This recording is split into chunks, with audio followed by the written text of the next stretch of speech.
Alright, let's get into it. What if your favorite superhero show went full apocalypse, full satire, and somehow still stuck the landing? Today we're spilling the tea on The Boys Season 5. Hey, it's Emma, and I am so ready to dissect the chaos, the carnage, and the kismet of this finale. Buckle up, honey. So, picture this. The Boys, a satirical superhero series where capes are corporate, premiered its final season in Rome in 2026. Prime Video rolled it out in April with a 2-episode drop, followed by weekly episodes. It's famous for ultra-violence, dark humor, and politics with teeth. And this year it goes full endgame. Think Last Stand showdown, big moral dilemmas, and yes, actual consequences. Like, nobody's safe. Okay, quick story time, because finales do something to my soul. A few years back, I was at this concert. The artist, a pop icon who lives for theaters, promised a never-before-heard song at the very end. The rumors were insane. People on TikTok, people in line, people in sequins claiming they knew the hook. Stakes were high. Then the power glitches. Like full-on lights out. The crowd went from euphoria to panic in a minute. I'm standing there clutching a bedazzled tote like it's a life raft, and you can feel that dread. Are we actually going to leave without the moment we came for?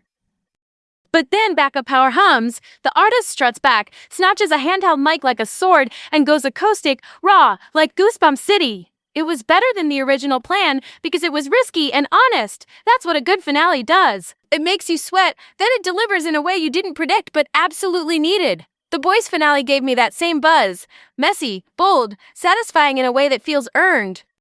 Let's set the stage. The Boys is basically, what if superheroes or soups were created by a drug called Compound V and managed by a megacorp called Lot International, which is like if PR had a baby with a weapons contractor. It skewers celebrity politics and our obsession with power. Season 5 is the grand finale. It's set about 6 months after Gen V, which is the college spin-off where young soups discover how deep Vought's rot goes. That timeline matters. The spin-off seeds roll directly into the main course. The big premise, Billy Butcher, our gravel-voiced anti-hero played by Carl Urban, has a virus that can kill all soups. Meanwhile, Homelander, the fascist golden boy in Stars and Stripes, played by Anthony Starr, is chasing something called V1, the very first version of Compound V. V1 might make him basically immortal. So, the question is, do you nuke the entire superclass to stop one tyrant? That's an ethical grenade. It's ugly, it's urgent, and it's so this show.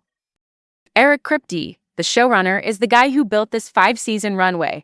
He said for years that he had the ending in mind. He called it their apocalypse. And honestly, respect. Ending a hit on your own terms is rare. He also framed Homelander as what you get when insecurity meets power and propaganda, sharpened by family trauma. Enter Soldier Boy, played by Jensen Ackles, the World War II-era soup who is, plot twist, Homelander's biological father. Soldier Boy returns in a big way, not just for fireworks.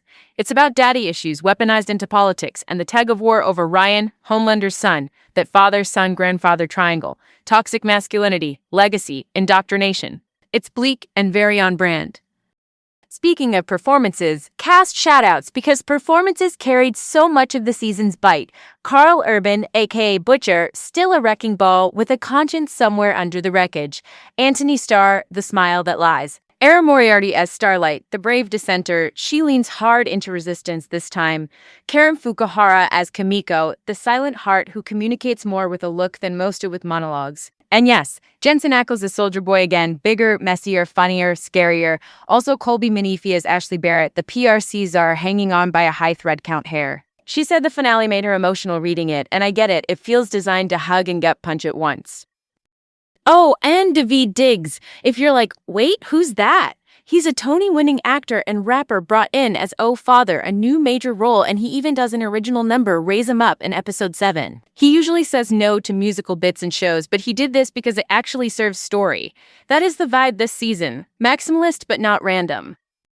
Cameo circus, because this franchise loves a meta wink. In one-shots, you get Seth Rogen, Kumail Nanjiani, Will Forte, Christopher Mintz-Plasse, Crid Robinson playing themselves. That's Hollywood fame laundering itself inside Vaught's fake PR machine. Then you've got Chris Hayes, the real news anchor, popping up in an episode titled 15 Inches of Sheer Dynamite. It blurs the line between real media and Vought propaganda. In my personal favorite chaos, Samuel L. Jackson voices a hammerhead shark named Exander. In the penultimate episode, the Frenchman, the female, and a man called Mother's Milk. It's absurd and yet perfectly this show.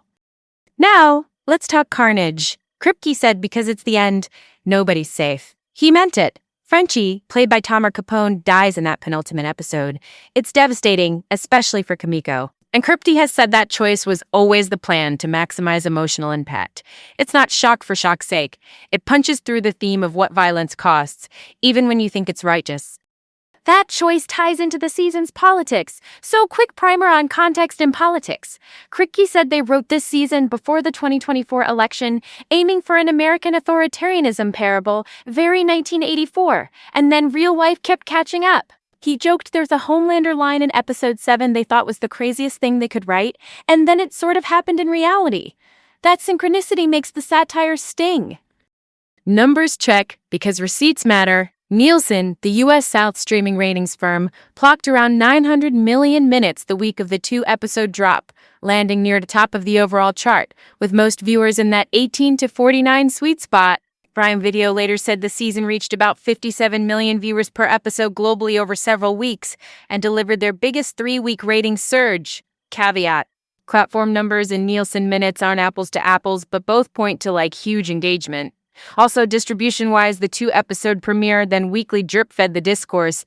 It kept the show living rent-free on timelines for almost 2 months. Production touches I love. The world premiere was in Rome in 2026, which is a flex. The finale even got 4DX theatrical screens. That's the motion seat thing, kinetic farewell energy. And the score by Matt Bowen and Christopher Lennertz goes big at the top. More orchestra as we near goodbye. It's cinematic, then elegiac. You can feel the farewell in the strings. Okay, controversy corner. Some critics called the early stretch slow or unfocused.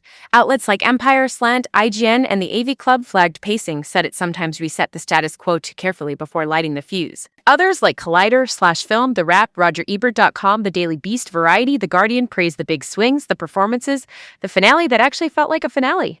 On the whole, review aggregators skewed very positive, high approval, strong if not perfect metascores. My take, the slower simmer at the start made the late season hammer drops hit harder. If you're gonna end a show about media spectacle and power, earning the final explosion matters. So yeah, I'm pro-risk. I'd rather a finale choose a lane and speed than be mid and play it safe. And because continuity nerds deserve kick too, this season stitches in Gen V threads. Marie Moreau, who is the bloodbending heroine from the College series, Jordan Lee, the gender-shifting powerhouse, Little Cricket, the size-shifting sweetheart. They cross over just enough to make the universe feel connected without hijacking the main plot. It's franchise synergy done right. Final vibe check. The Boys Season 5 feels like a breakup text from a show that knows you deserve the truth. It's brutal, it's funny, it's pointed. It says, hey, power will gaslight you with a smile and a flag, and if you want change, you'll pay for it. Not me, but me, getting emotional about a shark with Samuel L. Jackson's voice and still arguing about ethics an hour later. That range. Next, we have to talk Gen B. How a messy campus rebellion set the chessboard for a full-on authoritarian showdown. I cannot wait to dive in. Okay, we covered a lot. Sit with that for a sec. Hit me with your takes, your favorite cameos, your biggest jakes. Until next time, keep spilling that tea.